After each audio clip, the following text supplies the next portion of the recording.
దేశవ్యాప్తంగా ఈ రోజు అన్ని కలెక్టర్ ఆఫీసులకు రిటైర్డ్ ఉద్యోగులు వాళ్ళ వినతి పత్రాన్ని అందజేయడం జరిగింది. గత సంవత్సరం కేంద్ర ప్రభుత్వం పెట్టిన ఫైనాన్స్ బిల్లుకు వ్యతిరేకంగా మా పెన్షనర్లకు తదితర ఆర్థిక అంశాలకు సంబంధించి అన్యాయం జరుగుతుందంటూ వాళ్ళు దేశవ్యాప్తంగా ఒకే రోజు వినతి పత్రాలు ఇస్తున్నారు.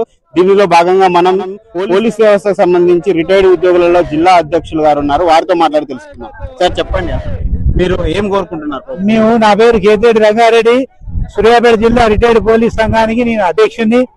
ఇప్పుడు మేము చేసే పోరాటం ఏంటంటే వరకు మార్చి 2025 నుంచి మోడీ గారు పార్లమెంట్ లో బిల్లు పెట్టేసి పెన్షనర్లకు పెన్షన్ లేకుండా ఓన్లీ పెన్షన్ ఇస్తూ పిఆర్సీ లేకుండా డిఎల్ లేకుండా ఇది చేసుడు ఇది సమంజసంగా మేము ప్రార్థిస్తున్న వారికి మోడీ గారు అంటే మాకు చాలా గౌరవం ఉంది.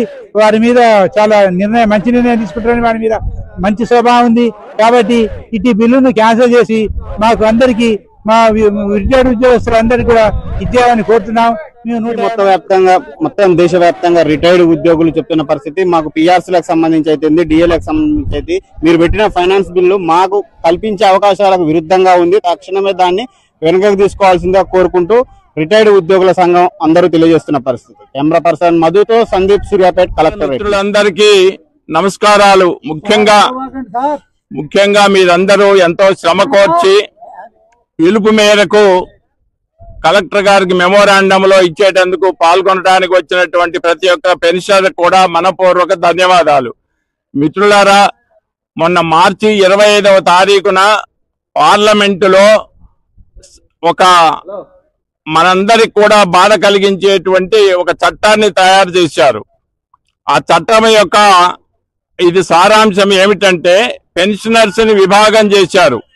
2026వ సంవత్సరం జనవరి నుంచి రిటైర్ అయినటువంటి పెన్షనర్స్ కాకుండా అంతకు ముందు ఉన్నటువంటి పెన్షనర్స్ అందరికి కూడా పిఆర్సీలు కానీ డిఏలు కానీ వర్తించవు అనేటువంటి ఒక చట్టాన్ని పార్లమెంటులో చేసి రాజ్యసభలో ఆమోదింప చేసుకొని రాష్ట్రపతి గారి ఉత్తర్వులు వెలువడినాయి. దానికి నిరసనగా ఇవాళ భారతదేశం అంతటా కూడా ఆల్ పెన్షనర్స్ ఒక ప్రధానమంత్రి గారికి ఒక మెమోరాండం సమర్పిస్తున్నాము. మన యొక్క ప్రాథమిక హక్కులకు సుప్రీంకోర్టు తీర్పులకు విరుద్ధంగా పార్లమెంటులో చేసినటువంటి చట్టాన్ని విరమించుకోవాల్సిందిగా ప్రధానమంత్రి నరేంద్ర మోడీ గారికి ఒక విజ్ఞప్తి చేస్తున్నాము. ఎందుకంటే 1972లో చేసినటువంటి చట్టానికి వ్యతిరేకంగా మన నకారా గారు సుప్రీంకోర్టుకు వెళ్లి మనకు అనుకూలంగా పెన్షనర్స్ అందరూ కూడా సమానమే, ఇందుట్లో వివక్ష అనేది పనికిరాదు, రిటైర్ అయినటువంటి అందరికి కూడా సమానమైనటువంటి బెనిఫిట్స్ ఉండాలని తెచ్చినటువంటి ఆ తీర్పుకు విరుద్ధంగా మొన్న పార్లమెంటులో ఈ చట్టాన్ని చేశారు. దీన్ని మనం ఎదుర్కోకపోయినట్లయితే భవిష్యత్తులో మనకు రాబోయేటువంటి పిఆర్సీలలో పెన్షనర్స్ కు ప్రయోజనం ఉండదు. కాబట్టి ఇది తొలి అంశము.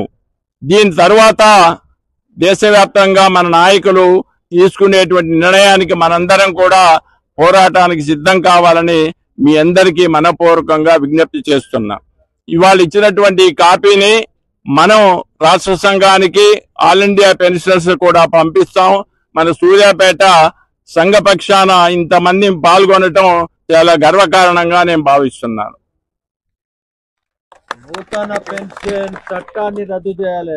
నూతన పెన్షన్ చట్టాన్ని నూతన పెన్షన్ చట్టాన్ని నూతన పెన్షన్ చట్టాన్ని పెన్షనర్ల ఐక్యత పెన్షనర్ల ఐక్యత పెన్షనర్ల ఐక్యత సీతారామయ్య గారి నాయకత్వం సీతారామయ్య గారి నాయకత్వం సీతారామయ్య గారి నాయకత్వం.